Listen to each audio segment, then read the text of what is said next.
in this video we will be doing this particular assignment, okay, in which will be discussing about rational numbers, irrational numbers, and terminating kya hota hai, recurring kya hota hai, all this, and we'll make it simplest for you. Okay, so let's see the first question which we have here, and these are all exam based questions. So the first one is identification. If you keep these things in your mind, then no question can be wrong. It says conditions कौन सी होती हैं to recognize कि fraction terminating decimal में convert हो सकता है. Terminating decimal का meaning होता है, terminating means terminates here, means if you're traveling through a train, if you're traveling through anything, this train terminates here means it ends here. So terminating decimal का मतलब होता है कि वो end कर रहा है.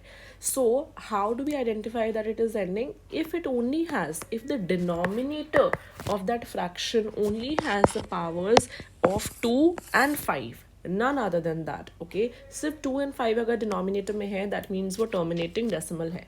Let's see the question. It says which of the following can be written as terminating decimal, justify with correct reasoning. तो हमें क्या देखना है? Please write this rule in your concept notebook so that you can remember and exam से पहले you can revise. Okay, this is just a single point जो आपको सारे questions easily solve करवा देगा. So terminating decimals में what do we see? We see the denominator सिर्फ 2 और 5 as a factor होना चाहिए. ठीक है, so अगर मेरे पास 3 है तो of course this is not terminating. 4 है denominator में, so this is 4 का अगर मैं प्राइम फैक्टराइजेशन करूँ तो इट इज़ 2 into 2, तो ये हो जाएगा, right. Then 4/9, this is 3 into 3. No, we need only 2 and 5, right? This is 2 into 3, so this is not possible. This is also not there, this is also not there.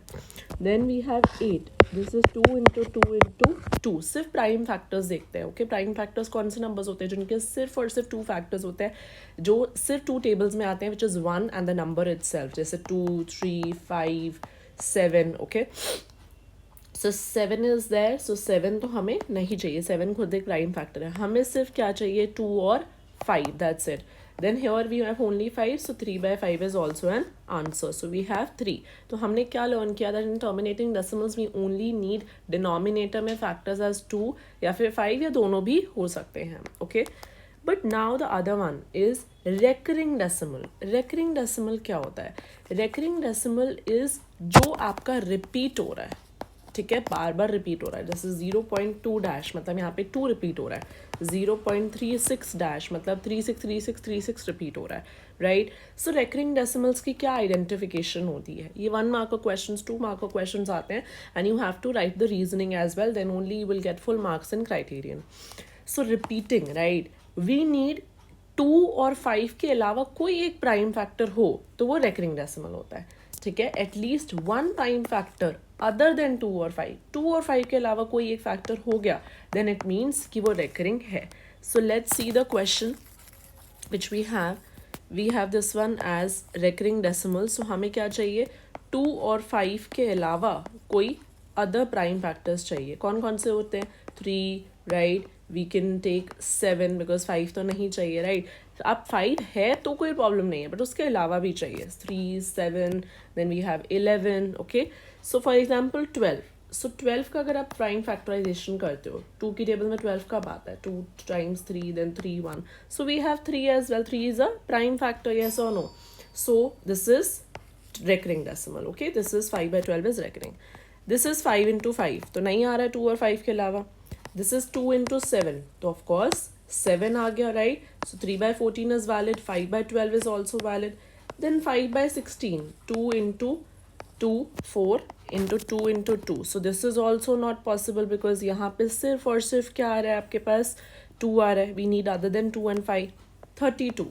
So it is, if you do it like this, 2, 1, 6, 2, 8, 2, 4, 2, 2, 2, 1. So it is only 2, right? So this is also not possible. Then 11. 11 itself is a prime factor. So हमारे पास ये 3 हो गए recurring decimal. So in short, अगर हम simplest way में इसको summarize करें, terminating decimal में सिर्फ 2 और 5 होना चाहिए denominator के factors, और recurring decimal को identify करने के लिए 2 और 5 के अलावा कुछ होना चाहिए. Okay? So this is the question. Then if we see the next one, these are all exam based questions. You can try the Venn diagram one question ki irrational कौन से, rational and integers natural कौन से. Then we come to this one, simplest question, and it will give you 1 or 2 marks. Write down the numbers in ascending order. आपको कुछ नहीं करना है, you just have to put it in calculator. You're allowed to use the calculator now. So 11 upon 23 means 11 divided by 23. आप calculator में put करो, it is 0.478 and so on. Okay? तो आपने 3 digits तक निकाल लिया. क्यों करा 3 digits? Because ये भी 3 digits है. ये 472 है तो बार बार 472 रिपीट हो रहा है. तो which one is smaller out of these two? Of course this one. Why? Because this is 472 and this is 478. फिर हम 5/11 को देखेंगे. 5 divided by 11 is 0.45. Okay, then 45 and 45 so on. So 0.454. सबसे स्मॉल क्या हुआ? देखो यहाँ 4, यहाँ 4, यहाँ 4. हम नहीं डिसाइड कर सकते. Then 5, 7, right, and then 7. So of course this one is the smallest. Ascending order means smallest to bigger. So 5/11 आप पहले लिखोगे. फिर हमारे पास 2 वाला स्मॉल है तो 0.472 डैश आपने पहले लिखा. फिर 11/23. Simple as that. Okay. Question number 5 is extremely important and you can expect it in your term ends. Let's see. It says कि आपको इसको recurring decimals जो repeat हो रहे हैं, right, इनको फ्रैक्शंस में करना है और आंसर को सिंपलेस्ट फॉर्म में करना है. सिंपलेस्ट फॉर्म का मतलब है कि अगर कोई चीज़ रिड्यूस हो रही है, जैसे 2/12 अगर आंसर है तो वो दोनों 2 से रिड्यूस हो रहे हैं सेम नंबर से, तो आपको सिंपलेस्ट फॉर्म में करना है, उसके भी मार्क्स है. तो let's see how do we do that. मैं आपको ट्रिक बता देती हूँ. जितने नंबर्स रिपीट हो रहे हैं, जैसे 0.6 डैश में only 1 digit is getting repeated, you can make notes. तो आप 10 से मल्टीप्लाई करोगे. अगर 2 डिजिट्स रिपीट हो रहे हैं, then you will have to multiply with 100. If 3 digits are getting repeated, then you will have to multiply with 1000. So if you see A part 0.555, so here only 5 is getting repeated. So what we will do, step 1, put it as x is equals to 0.5 dash. मैंने 5 dash क्यों लिखा? क्योंकि 5 repeat हो रहा है. अब एक digit repeat हो रहा है तो you will write multiplying both sides with 10, क्योंकि 1 digit repeat हो रहा है. So x into 10 is 10x. 0.5 into 10, बस आपको एक digit shift कर देना. Okay, when you do 0.5 into 10 ना, तो आप ignore the decimal. 0.5 या तो calculator use कर लो. 0.5 into 10 is 50 और 1 से पहले you can put the decimal. Okay, so 5.5 dash. Then what do? We do that this is the first equation, this is the second. अब बस आपको दोनों results को subtract करना है. Subtract 2 minus 1. तो 10x में से x माइनस करोगे तो 9x. 5.5 डैश में से 0.5 डैश माइनस करोगे. 5.5 dash 0.5 dash.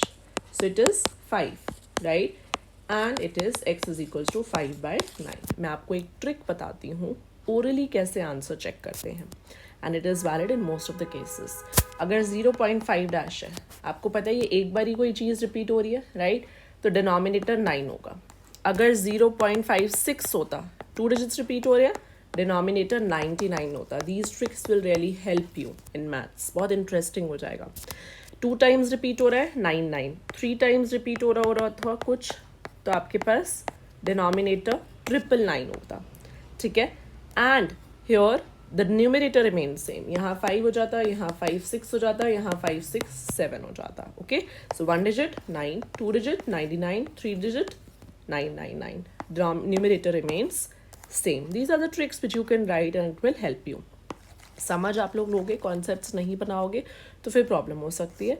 And you will have to repeat this assignment after watching this please, because in maths we understand, but practice is needed. 0.12 dash. So what do you think? Kiss numbers we need to multiply? 2 digits are getting repeated, so you will say x is equal to 0.12 dash, right? This is the first equation. 2 digits repeat हो रहे हैं तो 100x, 12.12 dash.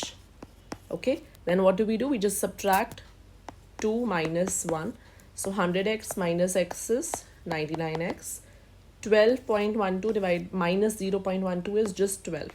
So x is equals to 12 upon 99. But अगर किसी student ने यहाँ पे answer leave कर दिया, then they will not, this is not wrong, but you will not get full marks. Why? Because the question clearly said simplest form. So don't ever forget that you need to reduce it. 3 से divide हो रहे हैं दोनों. So 4 upon 33 is the final answer. Question number 5 is very important from exam point of view, and it will carry a lot of weightage as well. Let's see this one. Super simple. Question 6 is also important. You can mark it. Question 5 and question 6 आप लोग 5 and 6 दोबारा watch कर सकते हो. Video and all number you can write before exam. Do revise it. Exam based questions are very important, so you don't need to watch the full video during exam before the exam, so you can just watch it, or maybe you can just star mark these questions in your notebook and revise it. It's a good strategy. Simplify the following, that means solve and write down the answer in fraction. देखो मैं आपको trick से अगर बताऊँ, अभी हमने trick करी है, ये 1 डिजिट रिपीट है सो 5/9, ये 2 डिजिट्स रिपीट है तो 21/99, ऐसे ही है. यस और नो? जिसको ट्रिक पता है we can write like this. नहीं तो अगर आपको बिल्कुल फुल मार्क्स चाहिए, so you will have to solve proper. x is 0.5 dash, 10x is 5.5 dash, right. फिर सब्ट्रैक्ट करो, 9x इज 5, x इज 5/9. अगर आप ये शो करोगे तो आपको फुल मार्क्स मिल जाएंगे. अगर आप डायरेक्ट आंसर लिखोगे तो the teacher can cut marks. Okay, it depends upon weightage. तो 0.21 डैश है, so you know the process. x is 0.21 dash, 100 से मल्टीप्लाई करोगे क्योंकि 2 डिजिट्स रिपीट हो रहे हैं, right. You will subtract 99x is equals to 21, x is 21/99. Now what do we do? आपको पता है कि बीच में यहाँ पे प्लस का साइन है. Okay, then we need to reduce. 3 times 7, 3 times 33. So 5/9 plus 7/33. How do we do that? 33 और 9 है हमारे पास, हमें इन दोनों को एक सेम डिनोमिनेटर बनाना पड़ेगा. So what you can do, 99 आप बना सकते हो. 9 को आप 99 कैसे बनाओगे, इंटू 11 और ये into 3. Okay, so we have this one as 55/99 and this one as 21/99. You just add it, so we have 76/99.